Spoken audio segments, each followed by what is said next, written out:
Rudyard Kipling, c'est un nom que tout le monde connaît, ou du moins croit connaître. On pense tout de suite au livre de la jungle, à ces histoires qui ont bercé notre enfance.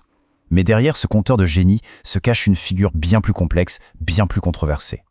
Ensemble, on va essayer de démêler les deux visages de ce géant de la littérature. Voilà tout le paradoxe Kipling. D'un côté, il y a l'auteur adoré, celui de Mowgli, de Rikki-Tikki Tavi, des classiques intemporels. Et de l'autre, il y a cette étiquette assez lourde, popularisée par George Orwell lui-même, le prophète de l'impérialisme britannique. Alors la question se pose forcément. Comment une seule et même personne peut incarner ces deux extrêmes? Comment peut-on être à la fois l'un et l'autre? La clé, en fait, elle se trouve très tôt, dans son enfance, une période qui a vraiment forgé toutes ces contradictions. Pour comprendre, il faut donc remonter à la source, à son enfance, à son exil. C'est là, coincé entre l'Inde et l'Angleterre, que les racines de cette dualité se sont plantées. On est en 1865, à Bombay. Kipling naît au cœur de l'Inde britannique. Ses parents font partie de ce qu'on appelait les Anglo-Indiens, c'est-à-dire des Britanniques installés en Inde qui vivaient un peu entre deux mondes. Et cette double identité, cette appartenance à la fois à l'Angleterre et à l'Inde, ça va être le moteur de toute son œuvre. Mais voilà, cette enfance indienne, lumineuse, elle va s'arrêter net. À 6 ans, comme c'était à la coutume pour beaucoup d'enfants d'expatriés, on l'envoie en Angleterre pour son éducation. La grande peur de l'époque, c'était que les enfants deviennent trop indigènes. Pour le petit Rudyard, c'est un véritable exil, un déracinement complet. Et Kipling lui-même, il ne mâche pas ses mots pour décrire cette période. Il parle de torture délibérée, appliquée religieusement et scientifiquement. Ces 6 années dans ce qu'il appellera plus tard la maison de la désolation vont le marquer au fer rouge. C'est une blessure d'abandon qui ne se refermera jamais vraiment.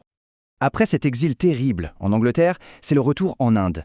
Et là, pour l'adolescent qu'il est devenu, c'est une sorte de renaissance. C'est ici, sur sa terre natale, que l'écrivain va éclore. Pas de grandes études pour lui, pas d'Oxford ou de Cambridge. La famille n'a tout simplement pas les moyens. Alors à 16 ans, il retourne en Inde, non pas comme un privilégié, mais pour travailler.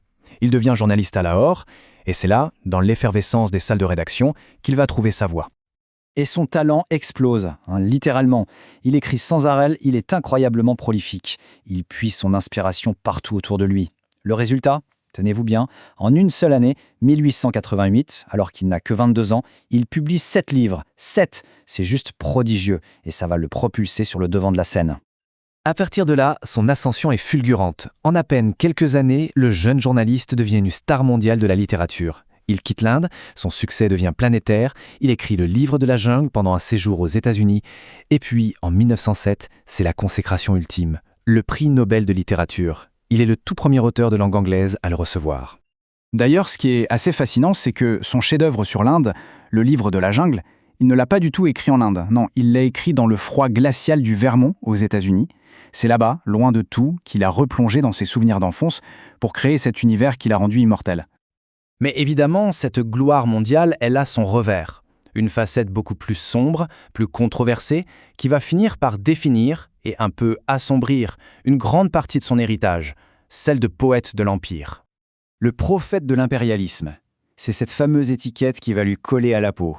On le voit comme celui qui a donné une voix, une justification presque poétique à l'entreprise coloniale britannique. Et il y a une œuvre en particulier qui va cristalliser cette image pour de bon. Ce poème, c'est The White Man's Burden, le fardeau de l'homme blanc. C'est sans doute son texte le plus tristement célèbre. À l'origine, il l'écrit pour les Américains, qui venaient de coloniser les Philippines.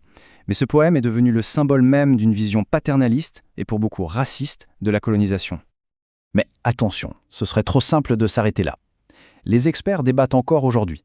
Pour certains, c'est clair, c'est un hymne à la gloire de l'Empire. Pour d'autres, c'est plus un appel au devoir, à une bonne administration.